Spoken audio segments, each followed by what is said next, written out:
ஒரு ஜன்மம் வாங்கி வந்து இரு ஜன்மம் வாழுகிறேன்.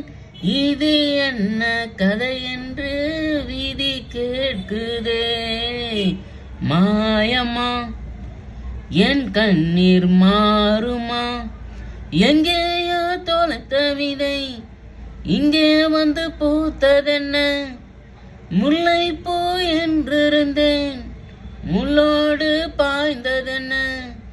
நான் ஓட நினைக்க நிழல் என்னை துரத்த உயிர் திகைக்கும் பயணம் எந்த திருப்பத்தில் முடிந்தது? ஓய்ந்ததே என் கால்கள், ஓய்ந்ததே தீர்ந்ததே என் கண்ணீரும் தீர்ந்ததே. பூசு மஞ்சள் பூசிய பூவொன்று பூமியோடு போன பின்னும் பூத்தது ஏன் இங்கு?